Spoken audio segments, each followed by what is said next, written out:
Dr. Natasha here. Let's talk about food and allergy sensitivity testing.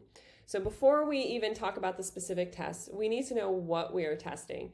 So there are three different types of food allergy or sensitivity testing that are commonly run. And to understand that, I want you guys to understand a little bit about the immune system and what each of these tests are going to be looking for. So here we're looking at the types of immunoglobulins that are in our body, and the ones that we can test are the IgE, IgA, and IgG. So when you run a true allergy test, we are looking at the IgE down here, which is involved in allergies. This also elevates during parasitic infections, and it has antiparasitic activity. But when you do a true food allergy test, we are measuring levels of IgE. If you've ever been to an allergist or done skin prick testing, this is what they're looking for, true allergies.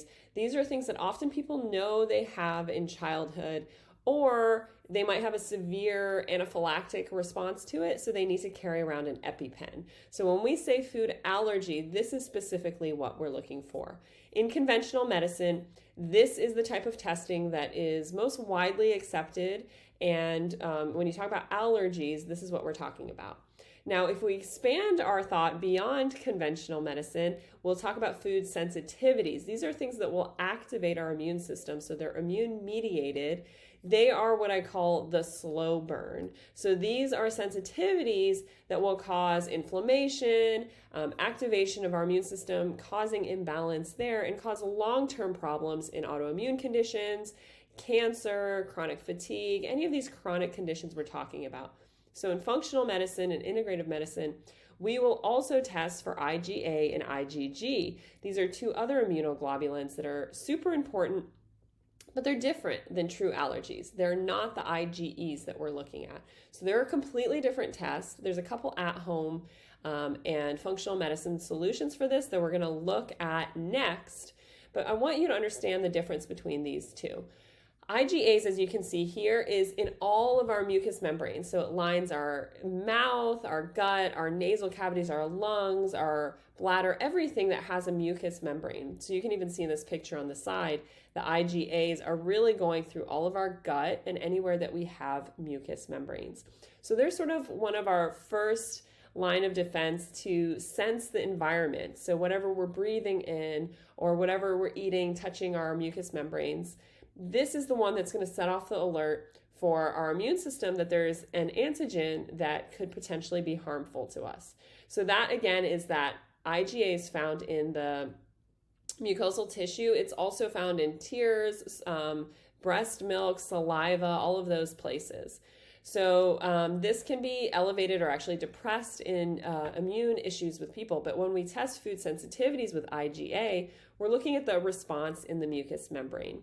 And this one I'll say also is elevated when people have leaky gut syndrome. And often if you're having an IgA response to a food and you resolve your leaky gut or your leaky membranes and bring down inflammation, this can actually improve and those food sensitivities can go away.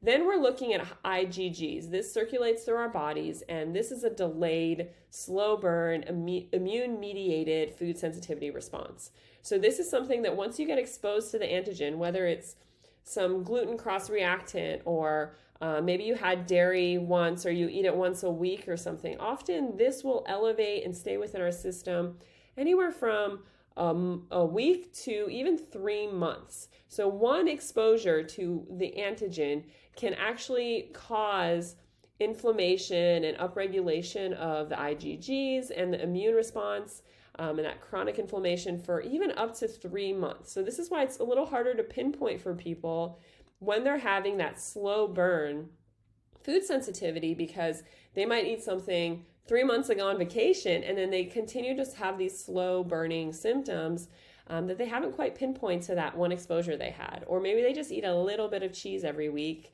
and they can't fight their depression or their gut issues, and they're not realizing that it's this slow immune-mediated IgG response.